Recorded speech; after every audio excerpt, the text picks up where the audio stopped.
passar para cá e falar com vocês aqui. Bom, o que faremos nós hoje? Então, ó, estamos na nossa 8ª semana, tá? Chegamos já à 8ª semana, mas que o tempo passa rápido, né? Nosso objetivo hoje é continuar com vocês, novamente, para quem não ouviu, falar um pouco sobre aceleração, só que a gente vai tentar falar um pouco sobre aceleração vetorial, ver um pouco da componente tangencial, componente centrípeta, e depois falar um pouco sobre o movimento circular, e nosso enfoque principal hoje é no movimento circular uniforme, tá bom? Entendido? Entendido ou não? Entendido? Entendi. Bom, algumas recomendações que você já sabe, né? É necessário que vocês estejam com a câmera ligada, tá? Uma recomendação do Colégio Militar do Rio de Janeiro, que os alunos do primeiro ano estejam com a câmera ligada. Então, quem não está com a câmera ligada ainda, recomendo ligar. Nesse momento só estou vendo duas pessoas aqui. Uma é a nossa Luísa Lessa. Tudo bom, Luísa? E a outra é Silveira. Tudo bom, Silveira?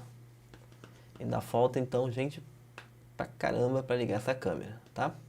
Bom, minha voz está tranquila para vocês, está chegando bem, está todo mundo me ouvindo perfeitamente, tá? Então vamos que vamos, gente.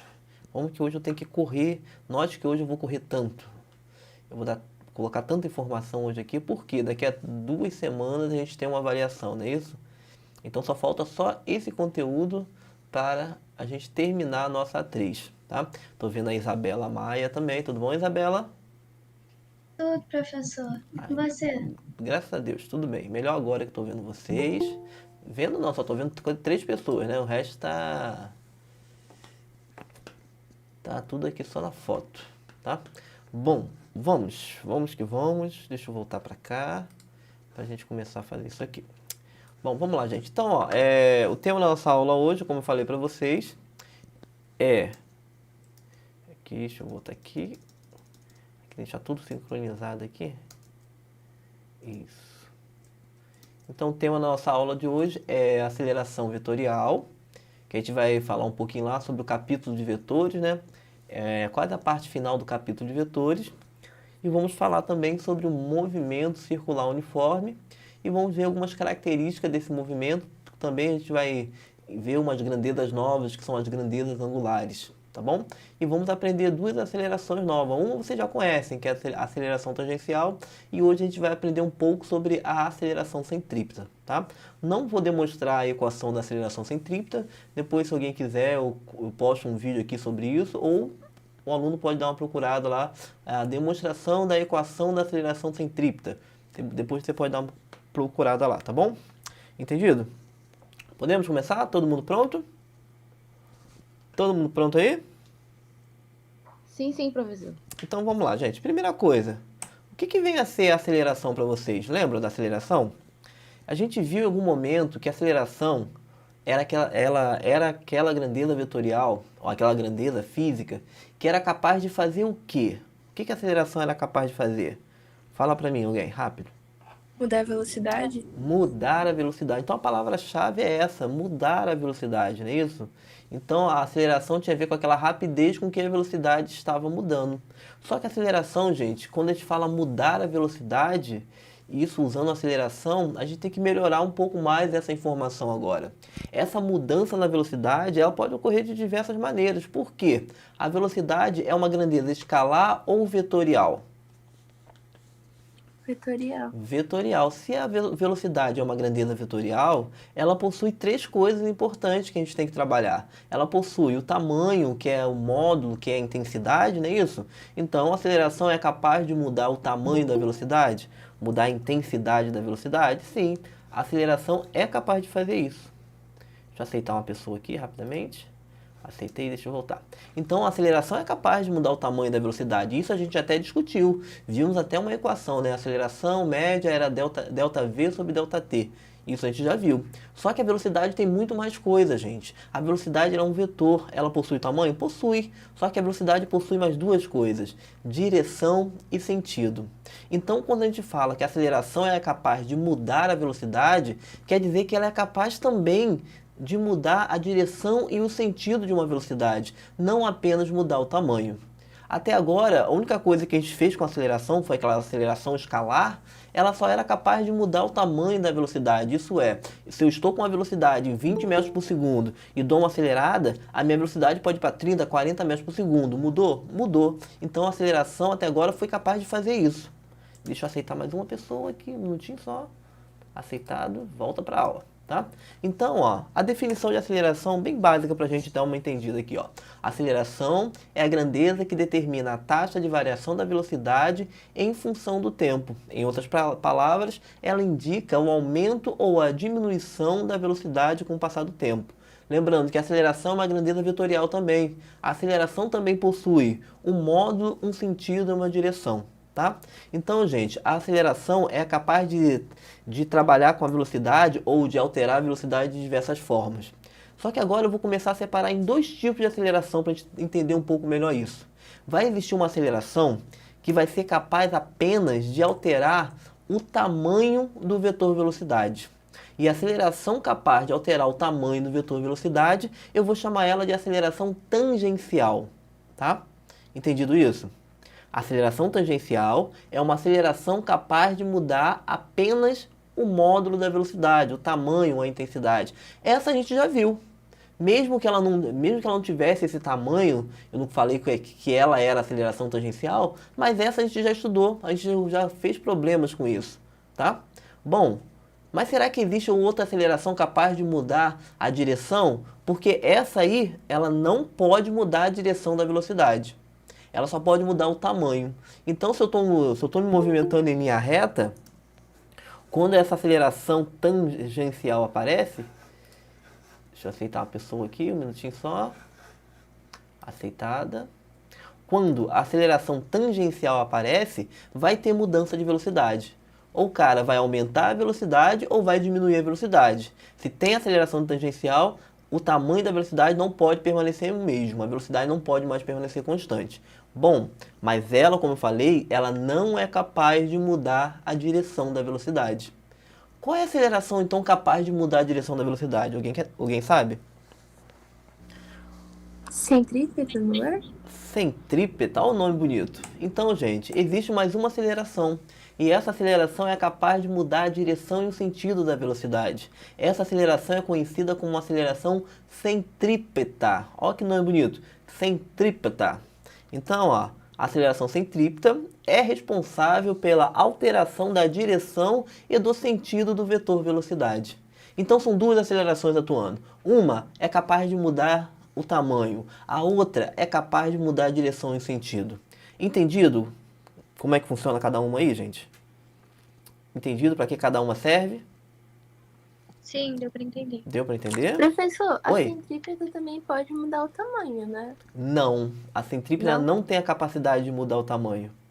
Então é ou um ou outro. É, pode estar acontecendo as duas coisas simultaneamente. Aí é um movimento circular uniformemente variado. Pode acontecer duas coisas simultaneamente. Mudar o tamanho e mudar a direção. Mas a centrípeta, ela só vai mudar a direção, tá bom? Tamanho é tangencial. Dúvida? Dúvida? Não. Bom, mas na verdade, gente, a aceleração centrípeta e a tangencial, elas são simplesmente a soma da aceleração do movimento. A aceleração do movimento não é tangencial nem centrípeta. A aceleração do movimento é a aceleração resultante. O que seria uma aceleração resultante? Simplesmente é a soma. Se eu somo a componente tangencial da aceleração mais a componente centrípeta, eu tenho a minha aceleração resultante. Essa é a aceleração do movimento. Então, tem parte tangencial e tem parte centrípeta.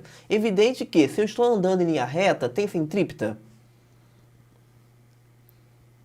Sim ou não? Se o móvel está sempre em linha reta, em movimento retilíneo, vai ter centrípeta? Não, não vai ter. Tá? Então, dependendo da situação, a aceleração resultante ela só vai ter a componente tangencial, ou só vai ter a componente centrípeta, ou vai ter as duas. Tá bom? Então, a aceleração resultante é a soma da tangencial mais a soma da centrípeta. Bom, quando a gente olha isso num gráfico ou numa ideia um pouco melhor sobre vetores, olha só. Então eu tenho uma trajetória qualquer aí, ó, e eu tenho as duas acelerações atuando simultaneamente. Eu tenho uma que tangencia a trajetória. Essa que tangencia a trajetória é chamada de aceleração tangencial.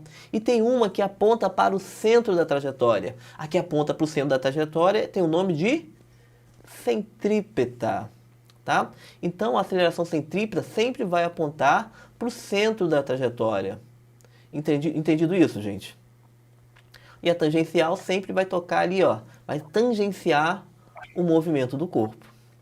Mas, Oi, pode falar? professor, Oi. que, tipo assim, esse negócio aí, essas setas, elas, como a gente vai identificar elas? Essas setas são os vetores que representam cada aceleração, tá? Então, você lembra que a aceleração é uma grandeza vetorial? Então eu posso representar elas por esses vetores que mostram para onde é a direção, o sentido e o tamanho daquela grandeza que está atuando ali. Tá bom? Tá bom. Entendido até aí, gente? Todos estão entendendo o que estou falando? Professor, Oi. então essa A aí vai ser a soma, então. Vai E isso ser... é a nossa aceleração resultante. Você lembra que a gente tinha uma velocidade resultante lá no lançamento oblíquo? Em vez de ser velocidade resultante, agora a gente temos uma aceleração resultante, que é quem? A soma da parte centrípeta mais a parte tangencial, tá? Bom, imagine que eu queira calcular apenas o tamanho da minha aceleração resultante. Ouviu, Silveira? Eu só quero calcular apenas o tamanho da minha aceleração resultante. Tá bom, Silveira? Bom, senhores, a aceleração tangencial, ela é perpendicular ao raio da minha trajetória. E a aceleração centrípeta, ela está na direção do raio. Logo, a tangencial e a centrípeta, elas fazem um ângulo de 90 graus, uma com a outra ali. Bom, ângulo de 90 graus, dois vetores, o que te lembra? Qual o teorema? Pitágoras. Então, se eu quero calcular a soma, ou que eu quero calcular o vetor resultante, o vetor soma, eu posso usar direto o teorema de Pitágoras. E isso fica assim, então, ó. O valor da aceleração resultante é a raiz quadrada da tangencial ao quadrado mais a centrípeta ao quadrado. Tá bom? Entendido até aí, gente? Entendido como é que eu calculo a aceleração resultante? Sim. Então, vamos lá. Bom, imagine que eu tenho apenas agora a aceleração resultante. E quero calcular a centrípeta ou a tangencial. Tem como fazer isso? Tendo apenas a resultante, calcular as componentes dela? A gente já fez isso em algum momento lá para a velocidade. Eu tinha uma velocidade inicial lá no lançamento oblíquo e tinha uma velocidade no eixo horizontal e no eixo vertical. Você lembra que a gente fez isso? Você lembra que eu usava um cosseno e usava um seno? Lembram? Sim. Aqui a gente vai fazer praticamente a mesma coisa. Só que o ângulo que eu vou usar vai ser um ângulo que a aceleração resultante vai fazer com o raio da trajetória. Tá? Então, ó, se eu quero calcular a componente centrípeta, basta eu fazer o quê? Eu vou pegar o tamanho da aceleração vetorial, ou aceleração resultante, e vou multiplicar pelo cosseno do ângulo. Que ângulo é esse, professor? É um ângulo que a aceleração, tá todo mundo vendo a aceleração verde aí, o vetor verde? É um ângulo que ele vai fazer com o raio da minha trajetória. Ele vai fazer um ângulo aí certinho, tá bom? Assim a gente vai calcular apenas a componente centrípeta. Ah, eu quero calcular a componente tangencial. Bom, para calcular a componente tangencial vai ser bem simples também. Em vez de usar o cosseno, a gente vai usar o seno. Então a gente está projetando o vetor aceleração, fazendo uma projeção radial, que é no eixo ali no raio, e uma projeção que é tangente à trajetória. Tá bom? Entendido as componentes, gente? Oi? Professor, Oi? esse ângulo θ seria qual ali na figura? Nesse caso ali, ó. Nesse caso, eu vou colocar daqui a pouco no quadro, a gente vai ver um pouco melhor. Mas você tem que olhar para o raio, onde está a aceleração centrípeta, e ver esse ângulo que está entre o vetor verde e o vetor azul. Ah, Tá? Para calcular a centrípeta. E E para inicial é entre o vermelho e o Não, é a mesma coisa, é o mesmo ângulo. verde. O mesmo ângulo. tá bom? A mesma coisa que a gente fazia com projeção de vetores. Usava aquele ângulo θ ali. Ah, tá, entendi. Porque como se você prestasse. Isso, a gente está projetando o vetor, uma parte no radial e outra parte tangencial. Entendido isso? Isso, agora muda seu microfone, Tatiana. Isso, tem mais alguém com o meu microfone aberto aí? Não, né? Bom, vamos lá, gente. Bom, mas o que é aceleração centrípeta? A aceleração centrípeta, simplesmente, ela é uma grandeza vetorial também, tá? Só que ela é um pouquinho especial, por quê? O tamanho dela eu já vou discutir, mas a direção e o sentido da aceleração centrípeta sempre vai ser radial. Isso quer dizer o quê? A aceleração centrípeta sempre vai estar na mesma direção do que o raio da curva. E ela só aparece se eu tiver curva. Viram?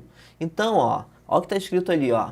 A aceleração centrípeta aponta sempre para o centro da trajetória. Além disso, ela tem um tamanho. Para eu calcular o tamanho da aceleração centrípeta, basta eu saber a velocidade num determinado ponto e saber o raio da trajetória. Isso quer dizer que ela é diretamente proporcional ao quadrado da velocidade e inversamente proporcional ao raio da curva. Então, quanto maior for a velocidade, gente, maior vai ser a aceleração centrípeta. E quanto maior for o raio da minha curva, menor vai ser a aceleração centrípeta. Tá? Então o importante é isso, saber calcular o tamanho dela, entender que ela sempre vai apontar para o centro da trajetória. Se vocês olharem a figura que eu coloquei aí, ó, não importa em que posição o objeto vai estar, a aceleração centrípeta sempre aponta para onde? Para o centro. Entendido isso? Professor, eu queria que você repetisse a última parte que você falou, que quando uma é maior, a outra é Isso, menor. quanto maior a velocidade, maior a aceleração centrípeta, porque ela é diretamente proporcional ao quadrado da velocidade. Só que quanto maior o raio, menor vai ser ela, porque ela é inversamente proporcional ao raio da curva. Quanto maior for a curva, quanto maior for esse raio, menor vai ser a aceleração centrípeta. Entendido, gente? Deu para entender? Mais ou menos. Tipo assim, Oi. esse raio, Aham. ele vai dar na hora da questão? Tipo, vai dar o raio? Muitas vezes dá. Não se preocupe o que vai ser dado no problema, mas se preocupe o que ele é.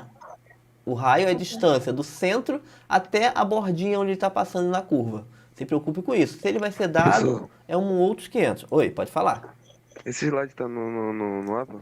Esse slide eu tentei colocar no AVA agora há pouco, só que o AVA não aceitou o tamanho dele, ele estava muito grande. Então eu vou separar ele em 4 partes, tá? Então parte 1, parte 2, parte 3, parte 4 para poder disponibilizar para vocês. Assim que acabar essa aula, eu vou colocar lá, tá bom? É porque eu tava copiando, aí o senhor passou.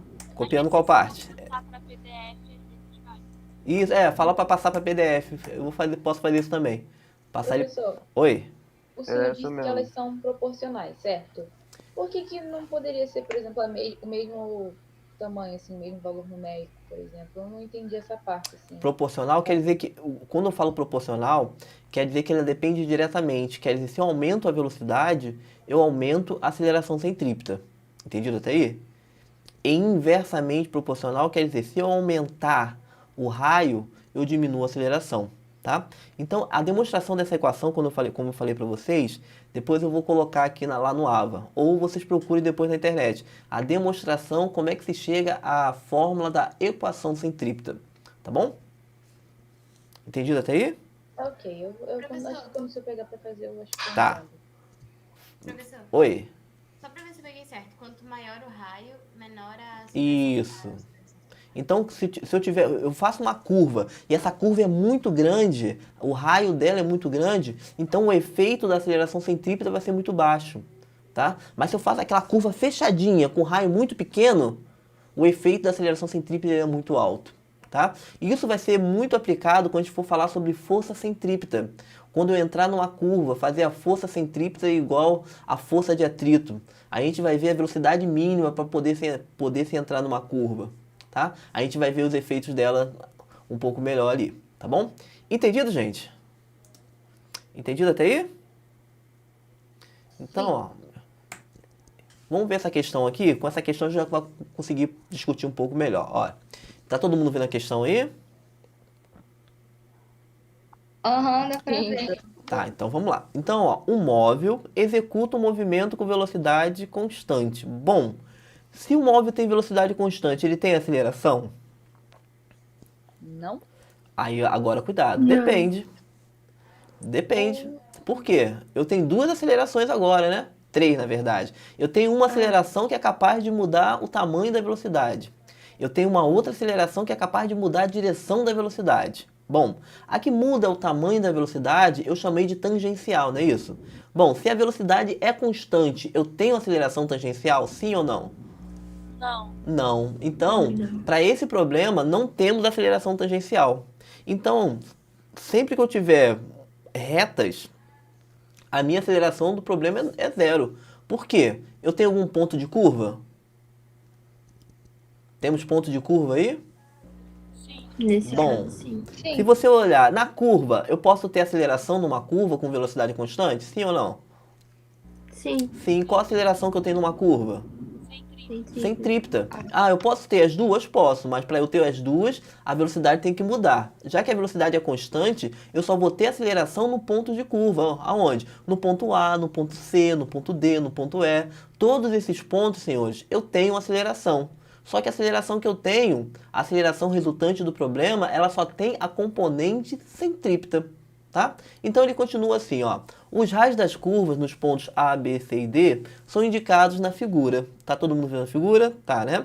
Então, ó, o raio A vale 2,5, raio B 1,2, desculpa, raio C 1,2, raio D 1,7 e o raio E 3,5. Olha a pergunta dele, ó.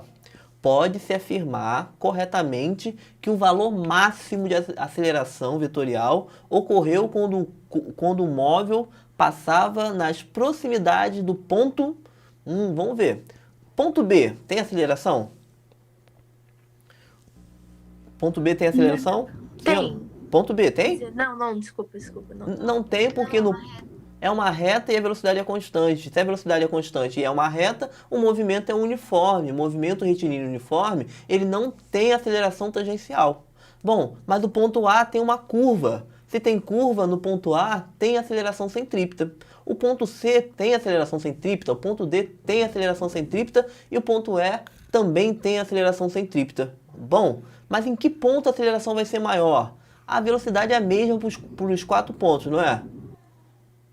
Não é isso? Tem velocidade Isso, constante. Bom, então o fator velocidade não vai ser o fator decisivo para saber qual é a aceleração, a maior aceleração, a máxima aceleração. Porque a velocidade é igual nos 4 pontos. E o raio é igual nos 4 pontos? Não. Lembrando que ela é inversamente proporcional ao raio. Então, quanto maior o raio, menor é a aceleração. Então, eu busco o local onde tem o menor raio. Qual é o local que tem o menor raio? Ponto Do C. Então, qual é a resposta? Eu vou ter a maior aceleração quando eu estiver passando aonde? No ponto C. Caraca. Entendido, gente? Essa parte é fácil, né? Entendido? Sim. Entendido, então, o que eu falei que era inversamente proporcional e proporcional? Como é que ele entra aí na história? Tá bom? Sim. Sim. Tá, então vamos lá. Vida que segue. Bom, quem gosta de número, agora é a hora de respirar fundo. Bom, uma partícula percorre uma circunferência de 1,5 metros de raio, no sentido horário, como está representado na figura. No instante t igual a zero, a velocidade vetorial da partícula é v e a aceleração vetorial é a. Sabendo que o módulo da velocidade v igual a 3 metros por segundo, calcule a aceleração vetorial e também quero calcular e quero saber se no instante t igual a zero o movimento é acelerado ou retardado. Justifique a sua resposta. E agora, gente? Agora já deu para suar frio agora, né? Olha quanta coisa a gente tem aí agora. Bom, por onde a gente começa? Eu começo indo para o quadro. Deixa eu ir para o quadro para a gente poder fazer isso. Quadro. Isso. Só um minutinho, só acertar aqui o quadro. Dispositivo. Tem gente chegando agora mesmo, é isso? Quadro. Ô professor, sou eu no computador. Ah, é você no computador? Vou te aceitar aqui então, peraí. Pronto, aceitei. Bom, Já apareceu a câmera do quadro aí? Pra mim ainda não. Agora foi. Agora foi. Ah, apareceu. Tá dando pra ler a questão? Tá. Tá. Sim. Tá, então vamos embora. Vamos lá. Então, gente, primeira coisa. Eu tenho uma partícula se movimentando no sentido horário. Todo mundo sabe o que é sentido horário? Alguém tem dúvida nisso? Não. Então, tá bom. Bom, primeira coisa eu vou fazer uma circunferência. Todo mundo sabe fazer uma circunferência? Sabe fazer uma circunferência? Sim. Então, eu vou fazer... Querem apostar quanto que eu consigo fazer uma circunferência perfeita? R$10. Mentira. Ninguém aposta, professor. O senhor com certeza sabe. Ah, com certeza, não pode ter certeza. Aí, ó, R$50, hein, gente. Vamos lá. Ele vai lançar um negócio aí vocês vão. Deixa eu ver. Tentar. Ficou bom? Não, Show, nem vai. fechou ainda ali a circunferência, nem fechou. Melhorou? Não. Não, melhor de 3, né? Ai, querem aumentar a aposta não, gente? Aí ele vai ver quando aqueles compassos de quadro. Pois é isso que eu ia falar. Eu esqueci a palavra. Olha lá, viu? Eu falei.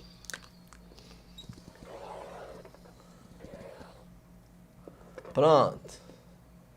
Bom, então, ó, melhorou agora? Melhorou. Sim. Vou botar aqui, pronto. Aí, ó. Temos nossa circunferência. Deixa eu pegar uma reguinha aqui. Vamos lá. Então, a primeira coisa. Qual é o raio da circunferência? 1,5. Temos um raio de circunferência de 1,5 metros. Vamos botar um raio aqui, ó. Todo mundo sabe o que é o raio, né? Esse é o nosso raio. E ele fala que o raio da circunferência é de 1,5 metros, não é isso? Não é? E no instante t igual a zero, o que acontece? No instante t igual a zero, tem um vetor velocidade passando naquele ponto ali. Vamos desenhar o vetor velocidade. Temos um vetor velocidade passando nesse ponto aqui. Vetor velocidade. Quanto vale o módulo do vetor velocidade? 3 metros por segundo. Concordam com isso até aí? Concordam ou não? Bom, e tem mais informação. Existe um vetor ali, ó. É um vetor aceleração. Deixa eu botar aqui. Existe um vetor aqui, que é um vetor aceleração. Olhando assim, gente, isso é um movimento uniformemente variado? É variável esse movimento? Sim ou não? Professor, como é que eu vou saber? Acho que sim, na direção, não é? Como é que eu vou saber isso? Primeira coisa, eu vou olhar aqui, ó. Tá vendo essa aceleração? Essa é a aceleração tangencial ou é a aceleração centrípeta? Qual das duas? A centrípeta é a verde, né? É a centrípeta? Resultante? Correto. É a aceleração resultante. Ah, é verdade. Tá bom? Por quê? A centrípeta ela tem que apontar para onde? Tem que apontar para o centro da circunferência, né? Então, Certo. a centrípeta aponta para cá, ó. Essa é a aceleração centrípeta. E a tangencial aponta para onde? Você lembra da regra do paralelograma, ó? Ela vai ser perpendicular. Isso aqui, ó. Olha a tangencial aqui, ó. Fechei meu paralelogramo, não é isso? Tá? Bom, ele fala que esse ângulo aqui, ó, é de quantos graus? 30 graus, né? Bom, primeira coisa, senhores. Ele quer saber quanto vale a aceleração vetorial, que nesse caso é a nossa aceleração resultante. Eu não tenho. Bom, eu poderia calcular ela de que forma? Ó, fazendo isso aqui, ó. Aceleração é igual a raiz quadrada da aceleração centrípeta ao quadrado mais a aceleração tangencial ao quadrado. Tá, legal. Mas quanto vale a aceleração tangencial? Ele dá? Ele dá tangencial? Ele deu aceleração tangencial? Lembrando que a aceleração tangencial pode ser calculada como ΔV sobre ΔT. Ele te... Não, ele deu a velocidade. Isso. ele não te deu a variação da velocidade em determinado instante. Ele não te deu a aceleração tangencial. A única coisa que ele te deu foi o raio e velocidade. Bom, existe alguma aceleração que tem raio e velocidade na equação? Centrípeta. A centrípeta. Então, vamos calcular então a aceleração centrípeta. Como é que eu calculo a aceleração centrípeta? V ao quadrado dividido pelo raio. Bom, a velocidade é 3 ao quadrado dividido por 1,5. Quanto vale a aceleração centrípeta? 3 ao quadrado, 9, dividido por 1,5, isso dá 6 metros por segundo ao quadrado. Então, a unidade padrão no Sistema Internacional de Medidas para aceleração, não importa que seja tangencial, resultante, é metro por segundo ao quadrado. Tá claro como é que eu achei a aceleração? Professor, só uma dúvida. Eu Oi. queria saber o que esse retângulo aí que o senhor fez, assim, né? Uhum. desenhadinho, o que ele seria? Só. Isso aqui, ó, isso aqui eu usei a regra do paralelogramo. Você lembra daquela regra que eu posso pegar e tenho esse vetor, eu faço um paralelogramo e faço o vetor resultante. Tá bom? Só que eu tinha esses dois vetores aqui, eu tinha um centrípeta e tinha o resultante, eu fiz ele para calcular, para saber aonde estava a aceleração tangencial, que eu não tinha ainda o desenho dela. Tá? Entendido? Professor, Oi. a velocidade da fórmula da aceleração centrípeta é qual velocidade? É a velocidade, é o módulo da velocidade. Eu vou ver o tamanho da velocidade, ó, qual é? 3. E vou ver nesse ponto aqui, ó. Estou calculando para esse ponto. Eu vejo qual é o tamanho da velocidade nesse ponto. E nesse ponto, num instante inicial t igual a 0, que ele pede, o tamanho da velocidade varia 3. Por isso que eu vim aqui, peguei o tamanho dele e coloquei aqui. Tá bom? Evidente. Mas é o módulo da velocidade o quê? Velocidade... É aquela soma de velocidade? Não, é a velocidade, eu pego o vetor velocidade. O vetor velocidade ele tem um tamanho. E ele fala que o tamanho é 3. Eu vou pegar esse tamanho e vou colocar na equação. Tá bom? Note que eu pego nesse ponto aqui. Se eu pegar nesse outro ponto aqui, ó, o tamanho da velocidade já é outro, tá bom? Nesse ponto ele vale isso. Num ponto mais à frente, aí eu já não sei quanto ele vale, que ele não dá. Tá bom? Tá. Entendido até aí, gente? Bom, legal. Professor, acabou a questão? Não. Eu achei quanto vale a aceleração vetorial ali? Quanto vale a nossa aceleração resultante? Não. A única coisa que eu consegui calcular foi a aceleração centrípeta. Mas será que existe alguma ligação direta entre a aceleração resultante e a aceleração centrípeta? Existe alguma equação que liga essas duas direto? Sim. Lembrando que isso aqui, ó, eu posso projetar essa aceleração nesse eixo aqui. Mas para isso eu teria que saber esse ângulo aqui, ó. Quanto vale o ângulo entre o raio... 60. Quanto? 60, né? Isso. Então o ângulo que a gente vai usar não é um ângulo de 30, mas sim um ângulo de 60 graus. Por quê? Porque eu pego um ângulo entre a aceleração tangencial, a aceleração vetorial e o raio da trajetória. Entendido, gente? E qual a relação que existe entre essas equações? Entre essas grandezas? Aceleração centrípeta igual a aceleração resultante vezes o cosseno do ângulo. Entendido? Entendido ou não?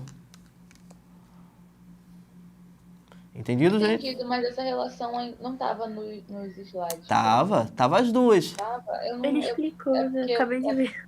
É porque eu dei problema no computador. Tava as duas lá. Tava a tangencial, que era A seno θ, e a centrípeta, que era A cosseno θ. Tá bom? Então vamos lá.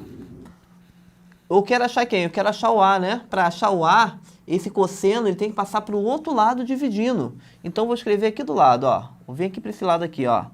Então vai ficar assim, ó. Eu quero achar o A. A é igual a aceleração centrípeta dividido pelo cosseno do ângulo. Temos aceleração centrípeta? Quanto vale a aceleração centrípeta nesse ponto? Quanto vale? 6 metros por segundo ao quadrado? 6 metros por segundo ao quadrado. E quanto vale o cosseno de 60 graus? Ele vale meio. Então, senhores, Vai ficar 6 vezes 2, e isso vai dar 12 metros por segundo ao quadrado.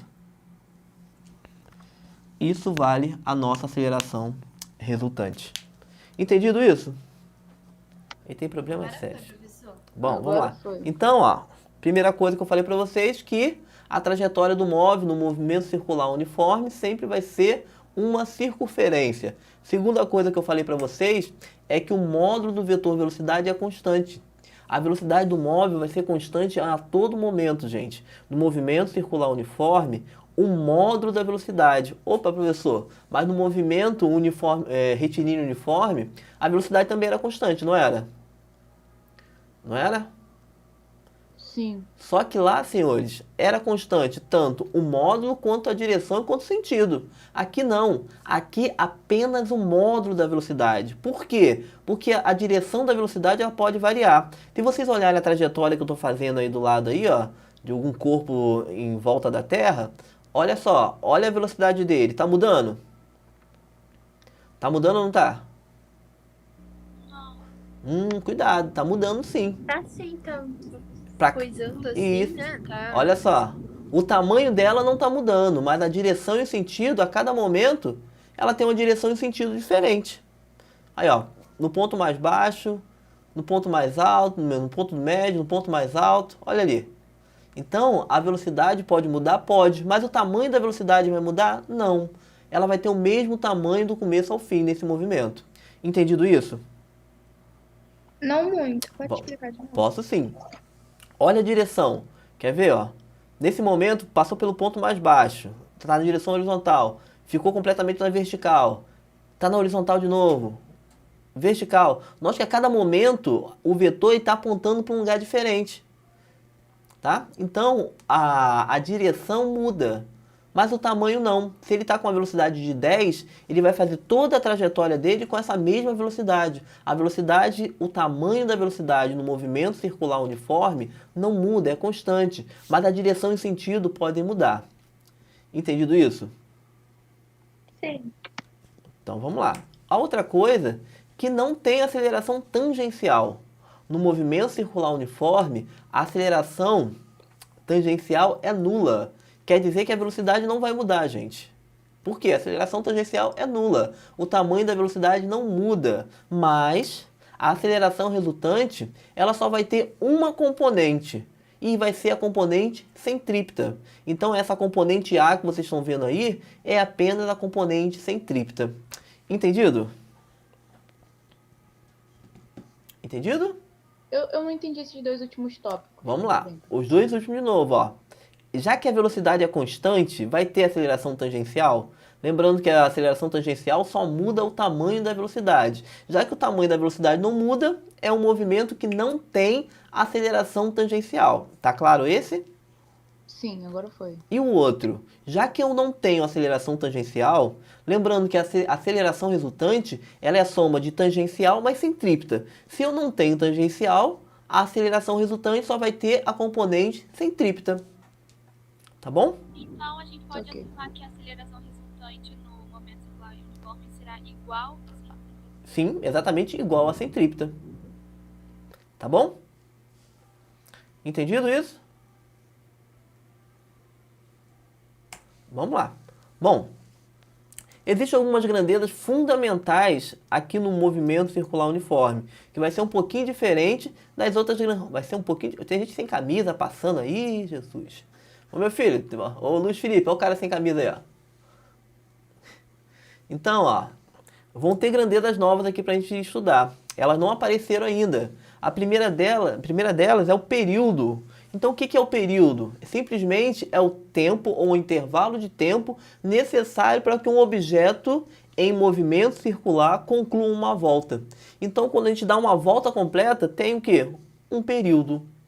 Então, o intervalo de tempo para se dar uma volta tem um nome mais bonito aqui, né? Qual é o nome? Período. Entendido isso? Ah, pessoal, onde aparece isso? Bom, para a Terra dar uma volta completa no seu eixo, ela demora um período de 24 horas. Para a Terra dar uma volta completa em torno do Sol, ela demora 365 dias e 6 horas.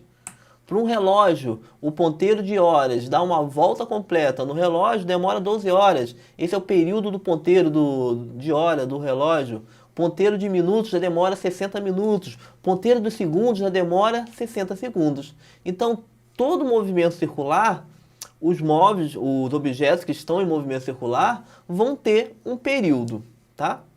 Entendido o que é o período? Sim. Bom, a outra grandeza é a frequência. A frequência é a grandeza física que indica o número de ocorrências, o número de voltas ou quantos ciclos foi dado em um determinado tempo estabelecido. Quer ver? Ó? Vou estabelecer um tempo. Quantas vezes por semana? Por semana é o tempo que eu vou estabelecer. Quantas vezes por semana vocês vão à escola? Isabela, seu microfone está aberto. Desculpa. Quantas vezes por semana vocês vão à escola? 2. 3. Nenhuma. Nenhuma? Quem está no AVA, nenhuma. Então, quem está no presencial vão ter uma frequência de 2 vezes por semana. Isso é uma frequência, tá? Então, na natureza existem várias frequências. Uma delas, vocês vivem com ela e vocês não conseguem viver sem ela. Qual? Qual a frequência que vocês não conseguem viver sem ela? Olha ela aí, ó. Comer. Ah, Dormir. eu achava que era a frequência, tipo, da refeição, entendeu? Eu também. Ah, mas eu consigo ficar 2 dias sem comer. Olha aí, ó. Se o coração parar de bater, esquece frequência cardíaca. Então, o seu coração ele bate em média aí, ó, 100 batimentos por minuto. Batimentos é o evento que está acontecendo, por minuto é a unidade, é o tempo relacionado, tá? Poderia ser também aqui, ó, um motor de um carro ali, ó, fazendo 2.000, 5.000 rotações por segundo, por minuto. Ou um ventilador que fica girando na casa de vocês aí, ó, fica girando, dando 60 voltas por minuto. Ou a corrente elétrica que tem um fio passando na casa de vocês, tem uma frequência de 60 Hz, tá? Então, senhores, a frequência é a grandeza física que vai indicar isso. Quantas vezes uma coisa vai se repetir no intervalo de tempo bem estabelecido, tá bom? Entendido a frequência? Entendido? Sim. Bom, então, ó, quais são as unidades padrões do Sistema Internacional de Medida para período e frequência? Para período, ó, período padrão para a gente vai ser segundo. A letra que a gente vai usar para representar o período é a letra T. E a unidade de tempo é o segundo, tá? Ah, pode ser dado em minuto? Pode. Pode ser dado em hora? Pode. Pode ser dado em dia? Pode. Mas a que a gente vai usar vai ser segundo. Unidade padrão para período é segundo. E frequência? A unidade padrão é o Hertz. Nome de cachorro, né? Hertz, Hertz, Hertz. Tá bom? Então, ó, unidade padrão para frequência, Hertz. Para período, segundo, tá? A frequência a gente pode ter rotação por minuto, batimentos por minuto, ciclos por segundo. Só que o ciclo por segundo é o próprio Hertz, tá bom? Rotações por segundo, ciclo por segundo é a própria grandeza Hertz. É quantas voltas o objeto vai dar em 1 segundo. Entendido isso? Dúvida? Não. Bom, existe também, gente, a passagem de rotações por minuto, RPM, para Hertz, para rotações por segundo. Se eu estou em RPM e passo para Hertz, divido por 60. Se eu estou em Hertz e passo para RPM, multiplico por 60. Dúvida? Dúvida? Não. Vamos lá então, tem que correr agora. Bom, então, gente, uma equação simples para frequência, né? É o número de voltas estabelecida num intervalo de tempo bem definido, tá? E existe uma relação direta entre período e frequência. A gente fala que período é o inverso da frequência, tá? Período é o inverso da frequência e a frequência é o inverso do período. Isso quer dizer o quê? Se eu te der o período, você tem a frequência. Se eu te der a frequência, você tem um período. Essas duas relações, essas duas equações aí importantes aí na física. A gente deu isso um pouquinho ano passado. Isso. Em ondas vocês viram. Pois é. Em ondas vocês viram isso. Viram que o período é o tempo necessário para sair entre duas cristas ou entre dois vales. É isso? Pô, Vocês- tão legal isso, professor. Vocês não querem, não sei, voltar? Vamos sim, no segundo ano a gente volta com isso, tá?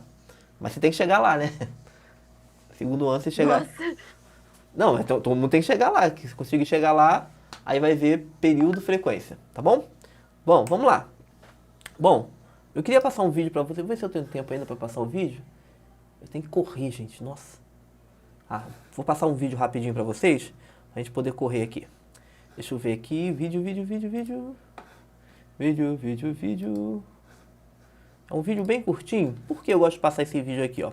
Porque eu queria discutir com vocês uma coisa chamada radiano. Já ouviram falar sobre o radiano alguma vez?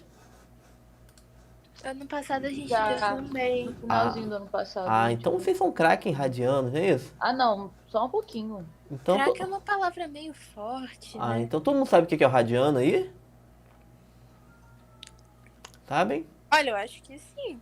Aí, você acha que sim? Pois eu tô aqui para derrubar Tem esse um- mito hoje. Ah. Imaginem você Ó, então, ó, vamos ver aqui, daqui a pouco a gente volta. comigo que nós estamos diante de um raio, um segmento de reta que conecta o centro a um ponto, qualquer ponto dessa circunferência. Eu quero agora que vocês imaginem comigo que nós vamos pegar esse raio e entortar suavemente assim, mas só o suficiente de modo a fazer com que este raio adquira a perfeita curvatura da nossa circunferência. Eu quero que vocês imaginem que a gente é capaz de pegar esse raio aqui, entortar e depositar esse raio cuidadosamente, contornando assim a circunferência. Nesse momento eu passo a ter uma fatia de pizza muito especial. Uma fatia de pizza que tem 3 linhas de fronteira. Uma primeira linha representada por um segmento de reta raio, uma segunda linha representada por outro segmento de reta raio também, e uma terceira linha que vocês estão vendo aqui, representada por um arco.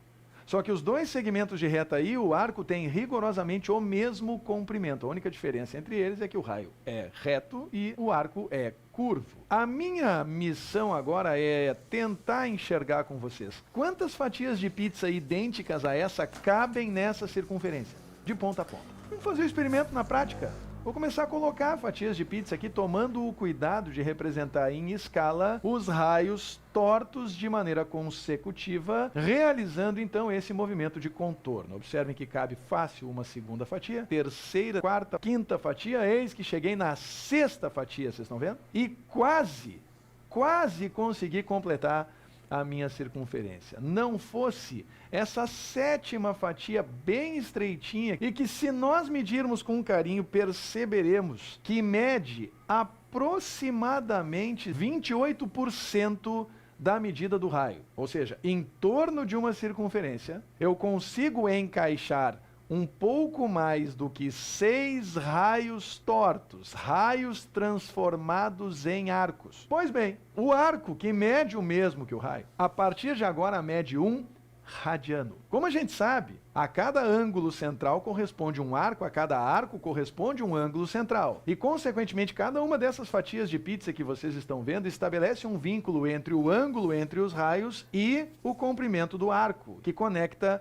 as extremidades desses dois raios. Pois bem, a partir de agora, esse ângulo da fatia de pizza, cuja borda tem o mesmo comprimento do raio, será dito ângulo de 1 radiano. O que leva vocês à conclusão de que em torno dessa circunferência eu consigo representar no total pouco mais de 6 radianos. A gente até chegou num resultado um pouco mais preciso, na verdade, 6,28 radianos, né? Ou 6,28 arcos, cujo comprimento é igual ao comprimento do raio. Agora, porém, eu quero que vocês pensem nesses raios de 2 em 2. Eu quero saber quantos diâmetros eu consigo encaixar nessas circunstâncias. Ora, diâmetros vão ter que considerar raios de 2 em 2. E, portanto, se eu tenho 6,28 raios, é porque eu tenho um total de aproximadamente 3,14.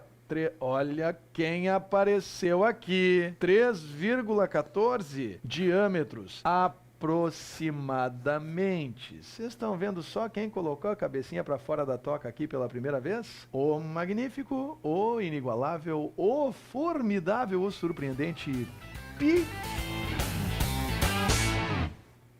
Pois eu tô Professor, aqui para derrubar esse Oi. mito hoje. eu não sei se alguém já percebeu também, só que no Lavo de Matemática esse ano, como se fosse tipo uma capa do curso de matemática, tem um gifzinho mostrando como é que você acha o radiano. Eu acho isso muito legal. Uhum. Bom, por que eu coloquei isso, gente? é muito necessário agora a gente saber trabalhar com o radiano, tá? Então, vocês viram a definição, o que o cara fez ali? Todo mundo viu? Como é que a gente calcula o radiano? O que é o radiano? Então, ó, quando eu tenho um raio e pego um tamanho da circunferência do mesmo tamanho que o raio da minha curva, o que eu vou ter? O ângulo formado vai ser o radiano, tá? O radiano simplesmente é isso. Eu pego o tamanho do raio, deito ele em cima completamente da circunferência, vai formar um ângulo fechando ali. E esse ângulo é o nosso radiano, tá? E vocês viram, né, que eu consigo fazer isso quantas vezes? Consigo pegar esse raio e colocar em cima da circunferência 6,28 vezes, tá? E isso, na verdade, é o tamanho da minha circunferência. O tamanho da circunferência, vocês viram na matemática, é quem? 2π vezes r, não é isso? É isso. Então, 2π, 2,314 dá o 6,28 que ele mostra ali. Então, o π, ele vai aparecer muito pra gente. Boa parte das equações aqui, onde tenha um movimento circular, o π vai aparecer, tá? Entendido? Eu vou calcular a frequência, a velocidade angular, aparece o π. Vou calcular a velocidade angular em função do período, aparece o π, tá? Dúvida o que é o radiano? Posso prosseguir? Professor, Oi. eu tava vendo no slide que eu tirei foto do negócio pra transferir de RPM pra RPS. A setinha? A seta tava coisada. Isso, só colocar a seta pro outro lado. Tá bom? Professor, Oi. é 2π rádio igual a 360, né? E π radiano é igual a 180, Isso não é mesmo, isso mesmo. Porque se eu dou uma volta completa, eu andei, foi 6,28, não é isso? Que é a mesma coisa que 2π. Mas uma volta completa a gente fala que é o 360. Pô, o cara me deu uma volta, me deu um 360. Tá bom? Dúvida? Bom, então, gente, vamos ter algumas grandezas agora que vão ser novas pra gente, tá? Só que elas têm uma relação direta com as outras grandezas escalares. A primeira grandeza vai ser o deslocamento angular. Imagine que um objeto, inicialmente, está todo mundo vendo a posição S0? O que é a posição S0 para a gente? Primeira coisa, a posição ela vai depender de um ponto de referência. E esse ponto de referência sempre vai ser esse ponto O aí. Tá todo mundo vendo o ponto O que eu coloquei? Você lembra que é a nossa origem? Lembra da origem quando a gente colocava em linha reta? Tinha uma origem? A nossa origem agora vai ser esse ponto aí completamente do lado direito e passando essa reta horizontal aí, ó. Tá todo mundo vendo onde é a origem? Uhum. Bom, então, ó, eu vou caminhar, vou sair da origem e vou até um primeiro ponto amarelinho. E vou disparar o relógio a partir dali. Então, essa distância do ponto da origem até o primeiro ponto amarelinho é a nossa posição inicial, tá? E o relógio continua a andar. E se o relógio continua a andar, eu consigo chegar num outro ponto amarelinho um pouco mais à frente. Eu vou colocar isso no quadro para a gente tentar ter uma ideia melhor. Que isso é bom estar com o quadro. Um minutinho só, deixa eu passar para o quadro. A gente consegue ver isso melhor. Quadro. Peraí. Deixa eu botar aqui, quadro. Bom, vamos lá para o quadro para a gente ter uma ideia um pouco melhor do que eu estou falando. Então, ó. A primeira grandeza importante para a gente, ela vai ser o deslocamento angular. Então, novamente, vou pegar minha circunferência, vou colocar aqui. Então, ó, o primeiro ponto importante, ó. Primeira coisa, eu tenho que decidir aqui, ó. A minha origem. Aqui é a minha origem, todo mundo vendo? Vou colocar ela de vermelho, ó. Todo mundo vendo o ponto de vermelho que eu coloquei aqui?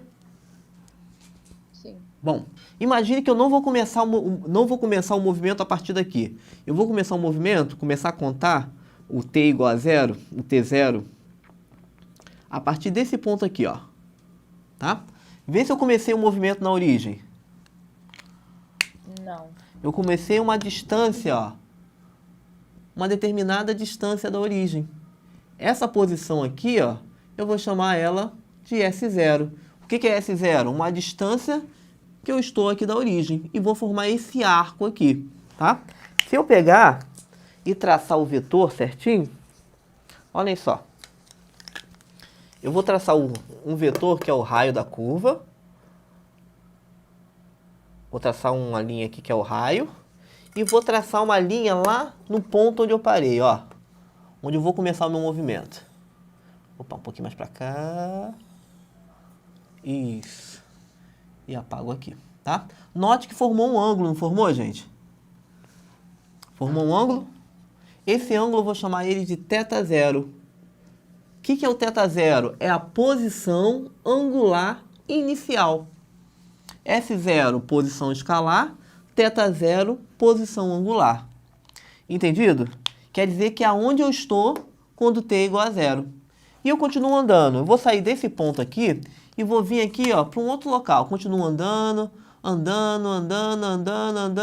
e vou parar aqui. E vou marcar aqui um determinado tempo depois. Tá? Note que agora eu continuo na posição inicial, S0. Não, eu estou numa outra posição qualquer, S. Tá bom? E tem uma distância do centro também, ó. Vou botar aqui, ó. Existe uma distância do centro. Note que agora o ângulo mudou, não mudou? Olha o ângulo agora, ó. Mudou o ângulo? Mudou, gente? Sim. Então, olha o ângulo todo que formou com esse aqui, ó. Com esse ponto de referência. Olha o ângulo todo. Eu vou chamar de posição angular qualquer. Tá? N final, uma qualquer. Então, ó, se eu quiser calcular o deslocamento escalar, é o S menos S0. E se eu quiser calcular o deslocamento angular, como é que eu calculo o deslocamento angular? Fala pra mim. Vai ser o θ menos o θ, né? Isso, deslocamento angular eu vou chamar de Δθ, que vai ser quem? O θ menos o θ0, tá? Então, Por quê? vamos lá. Você lembra que diferença é dada pela letra D, letra delta? Sim. O ângulo mudou? Era θ, quando eu estava aqui era θ0, quando eu vim para essa posição ficou θ, ficou diferente, não ficou? Então qual foi a mudança? A mudança do ângulo é o deslocamento angular, tá? Então quando o meu ângulo mudou, eu me desloquei, tive um deslocamento angular. E com sempre que a gente usa para mudança, se lembra que a gente usa a letra delta? Mudança do ângulo é o nosso deslocamento angular. Entendido? Mudança. Não. Vamos lá. Professor, calma. Ah. No caso, o θ0, você vai começar o movimento na partezinha de cima, Isso, né? comecei daqui, ó. Aí, né? Isso. Como é que o deslocamento angular dele não é só o θ? Por que é θ menos θ0? Por quê? É sempre em relação a uma origem. Onde é a origem dele, né? Aqui, ó. Ah, Então eu tenho que andar, ó. O θ não foi em relação à origem? Olha o θ, ó. O θ0. foi. Esse cara também é em relação à origem. Mas o que você falou tem sentido, porque o que você está medindo, na verdade, tá vendo esse ângulo que eu vou colocar de preto agora? Olha só, o ângulo que eu vou colocar apenas de preto. Tá vendo? Sabe quem é esse ângulo?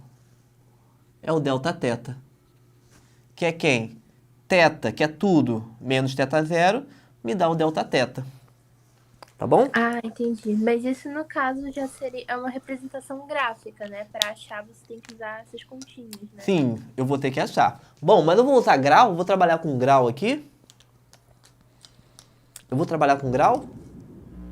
Ai, professor, acho que não mesmo. Vou trabalhar com radiano.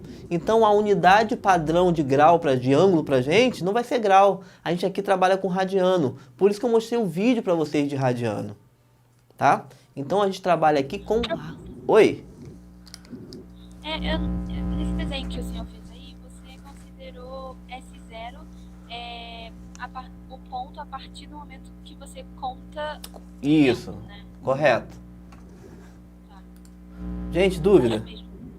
Professor, eu não entendi muito bem a lógica desse S0. O S0 é um local onde eu estou. Entendeu? Eu estou numa posição em relação a algum ponto. O S0... A posição que ele sai não faz sentido. Sim, é simplesmente um lugar onde eu estou. Eu posso sair da posição 0? Posso.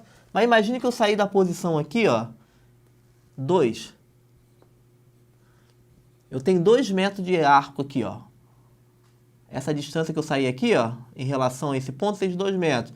E vamos supor que eu cheguei na posição 8. Então, eu saí do 2 para o 8. Eu andei 8 metros? Andei 8 metros. Então, eu tenho para calcular o meu deslocamento, eu tenho que saber de onde que eu parti. Eu parti da posição 2, cheguei na posição 8, 8 menos 2, o meu deslocamento foi de 6 metros. Então, para você poder calcular o seu deslocamento, você tem que saber de onde você partiu. Entendido? Professor, Oi? no caso, S0 vai ser a sua posição quando o T for igual a 0, certo? Aham. Quando começar a contar. Aham. E ele pode coincidir com a origem, mas nem sempre. Correto. E esse deslocamento, o deslocamento vai ser todo baseado na origem, né? Correto. Ah, ok. Só isso, obrigada. Bom, vamos lá. Então, gente, vamos para cá então. Então, ó,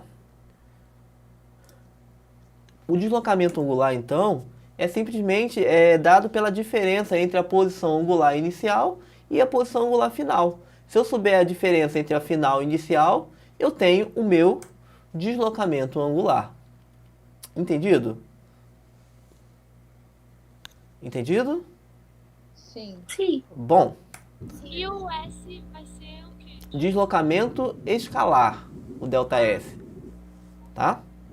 Então, no Sistema Internacional de Medida, o ΔS, o Δθ, o Δθ, o θ e o θ0, ele vai ser dado em radiano, que é o rad. A gente não fala radiano, a gente fala rad. Tá bom? A gente é bem íntimo dele, a gente fala rad. Uma observação, lembrando que 360 graus é igual a 2π radiano. Se eu der uma volta toda na circunferência, eu andei 2π. Se eu der meia volta, 180. Ouviram? Meia volta, que é 180, que é a mesma coisa que π radiano. Se eu der um quarto de volta, que é 90 graus, que é π radiano sobre 2. Entendido essas relações? Dúvida? Não. Bom, oi. Essas relações anotadas aí no slide? Tem só essa aqui, ó. Só precisa saber só essa. 360 é igual a 2π rad. Tá bom. Sabendo essa já ajuda. Bom, e a última coisa. Gente, será que existe alguma relação entre o deslocamento angular e o deslocamento escalar? Deve ter, se você tá falando. Olha aí, ó. Tá? Então, ó, o arco da circunferência, basta saber o raio e saber o deslocamento angular. Então, o deslocamento escalar é o raio vezes deslocamento angular. Essa é a relação direta que a gente tem entre essas duas grandezas. Dúvida? O ΔS vai ser um arco, né? E isso vai ser o arco da circunferência. Tá? Se eu der uma volta completa, o ΔS é o tamanho da circunferência, que é 2πr. Tá bom? Dúvida? Não. Nenhuma dúvida? Poxa. Agora tá só conceito, agora é só esperar vir. Não é depois, dúvida, né? é choque, professor. na Tá todo mundo teoria, em choque, entendeu? Eu falei que seria muita informação nessa aula. Eu falei com vocês, ó, gente, ó. Vai ser muita informação hoje a aula, ela é pesada. A gente começou lá com aceleração resultante, né? Aceleração centrípeta tangencial. Já chegamos falando sobre período, sobre frequência. Agora já entramos em deslocamento angular e fica pior. Por quê? Porque agora eu ainda tenho... A aula de física foi leve, gente. Ah, é vida, né, gente? Não é ensino fundamental mais, né? Então a gente tem que respirar mais fundo agora. Bom, existe uma grandeza física que vai ter a ver com a rotação ou a velocidade que eu estou girando. Porque esse cara está no movimento circular. No movimento circular o cara vai girar. Bom, mas com qual velocidade? Como é que eu vou calcular a velocidade que ele gira? Essa velocidade de giro é chamada de velocidade angular, tá? Então, ó, a velocidade angular está associada à rapidez com que a posição angular muda. Então, quando eu estou me movimentando na circunferência, a minha posição angular está mudando, não tá? Não é isso? Estou tendo um deslocamento angular. Então, estou girando, girando. Só que eu posso girar muito rápido ou posso girar muito devagar, não é isso? É ou não é? Já giraram? Já ficar brincando, dando volta igual uns pinguins? Então você pode girar muito devagar ou girar muito rápido, tá? A Silveira tá rindo aqui, tá tão contente. Você tá contente, Silveira? Professor, é aquele dilema, né? Guia pra não chorar. Ah, tá bom. Vamos lá. Então, ó. Então você vai chorar agora. Então, eu quero calcular a velocidade angular. Gente, essa é uma das grandezas físicas que tem mais forma de se calcular. Por quê? Porque ela pode ser associada à rapidez com que um ângulo muda. Se eu tenho um ângulo mudando e quero medir essa rapidez que isso acontece, eu vou ter a velocidade angular, Δθ sobre ΔT. Ah, tá bom. Mas ela pode ser associada à frequência também. Existe uma relação direta entre a velocidade angular e a frequência do movimento, 2πf. Mas também existe uma relação direta entre a velocidade angular e o período do movimento, 2π sobre t. E existe uma relação direta entre a velocidade escalar do móvel e a velocidade angular, v igual a ômega-r. Respiraram agora? Pelo amor de Deus, professor, Não. foi muito rápido. Pera aí, volta tudo. Velocidade angular gosta de socializar, né, Bruno? Não, demais. Ainda tem mais uma. Ela socializa com aceleração centrípeta. Fala, que absurdo. Tá? Então, gente, são 4 equações fundamentais sobre velocidade angular. Note que ela depende do quê? Da rapidez que o objeto está girando. Depende. Depende da frequência do objeto. O objeto está se movimentando e tem uma frequência? Você calcula a velocidade angular. Ah, mas o objeto está se movimentando, tem período? Calcula a velocidade angular. O objeto está se movimentando, tem uma velocidade ali, ó, vetorial ali, ó, uma velocidade v ali, tangencial à curva? Calcula a velocidade angular também. Então ela está presente em tudo que tem giro, ela está ali na história, gente. Tá? Então tudo que a gente falou até agora, Professor, ela se meteu na história. Fala, Carla. o senhor sabe todas essas fórmulas assim de cabeça e tudo mais? Não, claro que não. Aí a gente vai ter que saber essas coisas. É. Gente, eu acho isso um absurdo. É vida. Professor, como é que você fez prova? Tipo, como é que faz prova de física? Você não decora tudo? É vida, né, gente? Não dá pra decorar tudo. Não tem como a pessoa decorar Não, tudo. eu fico impressionada com a vontade dele de ter feito uma faculdade de física. Ah, porque, não. olha, Não. complicado, hein? Tá, continuando, deixando a vontade pra lá. Bom, Professor, o senhor com certeza era nerd na escola, meu não, Deus. não era não, gente. Era sim, com certeza. Não é só porque... Não, se eu tivesse um colégio militar, eu teria Lamar, entendeu? Mas não quer dizer muita coisa, não. Bom, vamos lá. Continuando, senhores. Só Oi. uma duvidazinha assim, a menor das dúvidas, né? Esse símbolozinho é um W? Vamos lá, vamos falar sobre cada coisa agora. Bom, o símbolo usado é o ômega ou ômega. Existia um professor meu que chamava de ômega, né? Ele fez o pós-doutorado dele na Grécia e blá blá blá, chamava de ômega. Mas é chamado de ômega. É um ômega minúsculo, tá? Existe um ômega maiúsculo e existe um ômega minúsculo. Esse é um ômega minúsculo do alfabeto grego. Tá? Dúvida? Então aí temos 3 letras do alfabeto grego para vocês. 4, né? Temos o delta, temos o teta, temos o pi e temos o ômega. É quase uma sopa de letrinha. Foi, gente? Foi até aí? Pode apresentar como W, né? Porque, tipo, praticamente um W. Não, é um ômega. W é uma outra coisa. Tá? Antes de você escrever, Silveira, tipo, faz um W só que tu faz. E faz um W redondinho assim, dá uma voltinha nele, dá uma... Entendeu? Tá bom? Ih, gente, muito trabalho. Tá bom, vamos lá, continuando. Por que, gente? Porque W eu posso usar para trabalho, tá? Work. Por isso que a gente não usa o W aí, tá bom? Bom, vamos lá, continuando. A velocidade angular, ela é chamada também de frequência angular. Depende de alguma prova aí, calcule a frequência angular. Quer dizer que é a velocidade angular, tá bom? Entendido? Calma, então frequência angular é a mesma coisa que velocidade angular. Pode ser trabalhado também dessa forma. Tá? Bom, vamos lá, continuando. Professor, Oi, o ômega não parece uma boquinha fofa? parece. Tem que- Parece, né? Ah, tá- Também. Esse de foto, né? Bom, vamos continuando. Gente, bom, e chegamos a quase a parte final, né? Falta pouco para a gente terminar agora.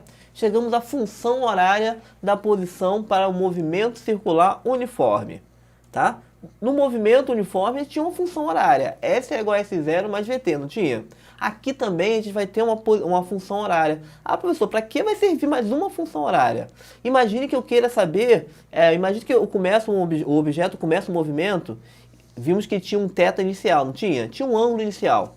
E eu quero saber quanto vai ser esse ângulo daqui a 10 segundos.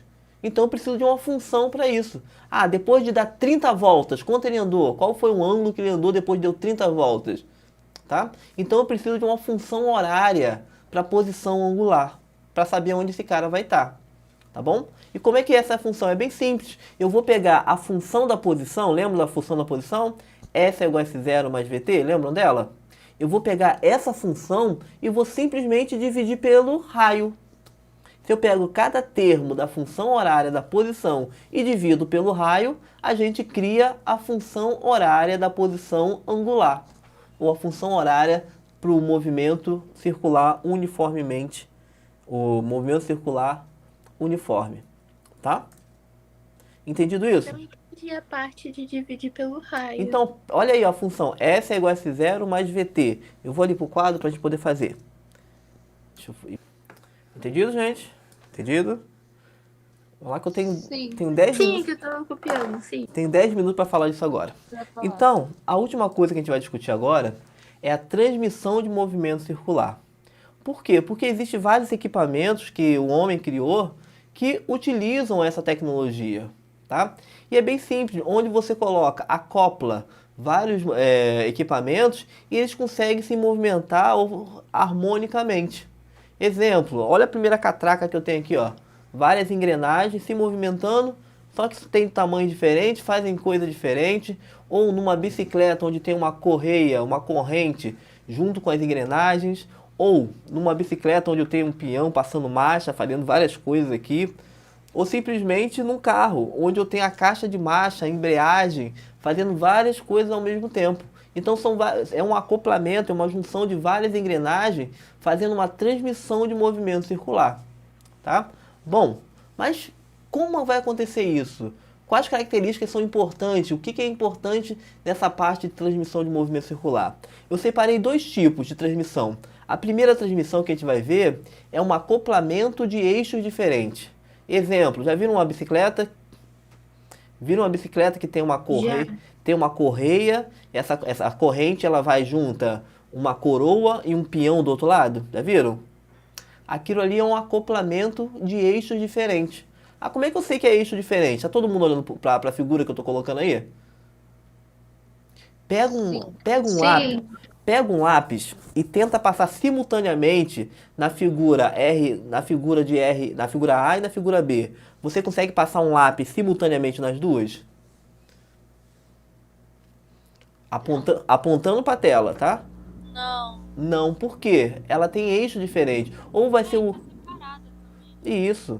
Elas têm eixo diferente, elas estão girando em eixo diferente. Então, quando eu tenho um acoplamento em eixo diferente, a primeira coisa, as velocidades, elas na correia, ela tem que ser igual. Porque um ponto da correia não pode ter uma velocidade maior do que um outro ponto, senão a correia vai dar ruim na correia. A correia vai embolar, vai quebrar, vai dar ruim. Então a primeira coisa... O que é um eixo aqui, professor? O eixo é um ponto onde esse corpo gira. A Terra, ela está girando agora?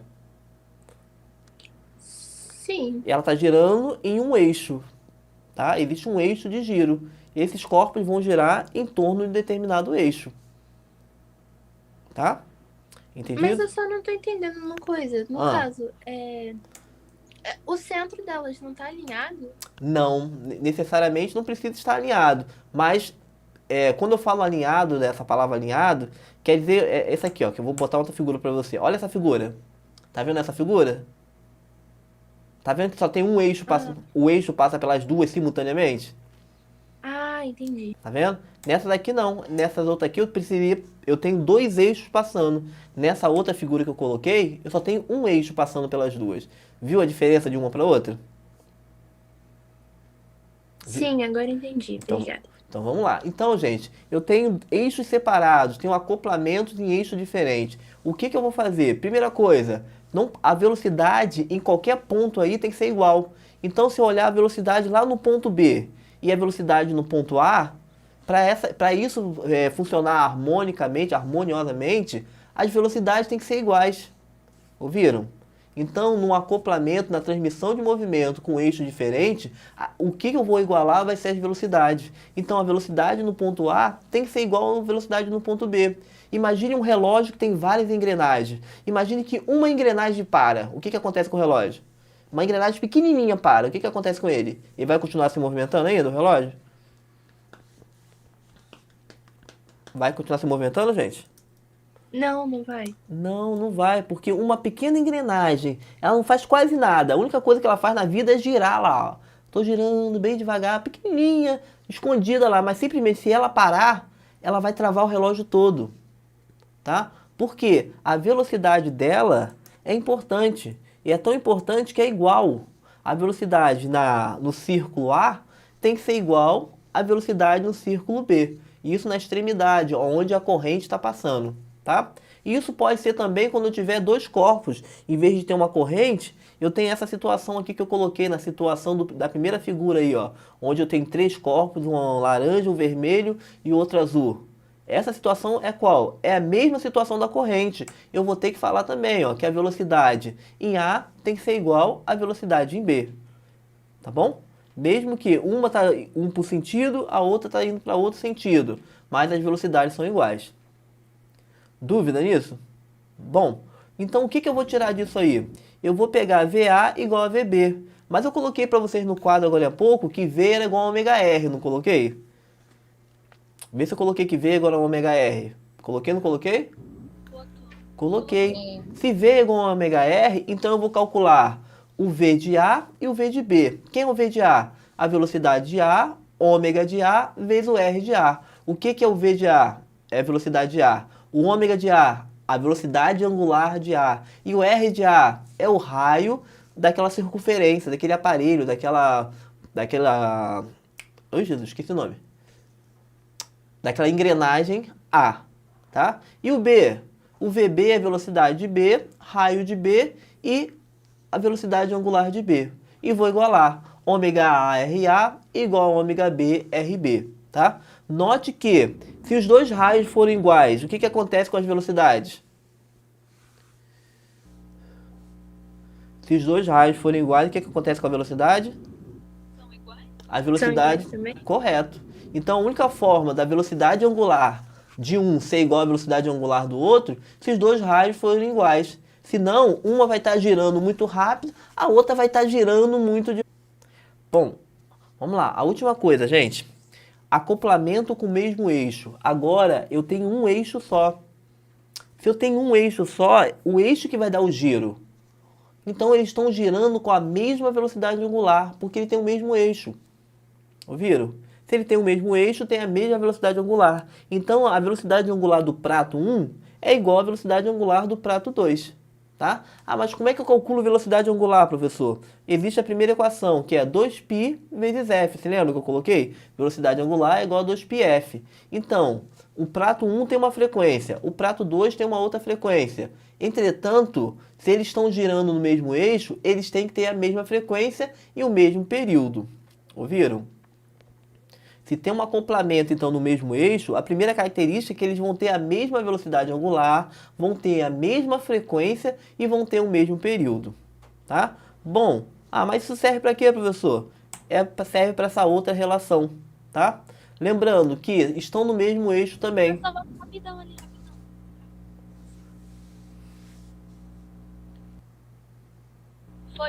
Foi? Então, ó. Olha essa agora, é a mesma figura, só que agora eu estou analisando as velocidades deles. A velocidade do corpo A e a velocidade do corpo B naquele ponto ali, ó. Bom, qual é a relação agora? Lembrando que ômega é igual a V sobre R, ou V igual a ômega R, não é isso que eu falei? Então a única coisa que eles vão ter igual agora vão ser a velocidade angular. Então vai ter a relação que VA sobre RA é igual a VB sobre RB. Quem é VA? A velocidade do prato A. Quem é VB? Velocidade do prato B. Quem é RA? O raio do prato A e RB o raio do prato B. Eu vou conseguir fazer essa relação agora de velocidade e raio. tá? E essa é a nossa segunda equação. Então, gente, na transmissão de movimento circular, a gente vai ter duas situações. Primeira situação, dois eixos. Segunda situação, um eixo só. Quando eu tiver dois eixos, ômega A, RA igual a ômega B, RB. Quando eu tiver um eixo, VA sobre RA igual a VB sobre RB. Essas são as situações. Entendido? Todo mundo deve estar com cara... Eu não entendi muito bem não, professor, essa última parte. Então eu repito de novo, ó. Então, ó,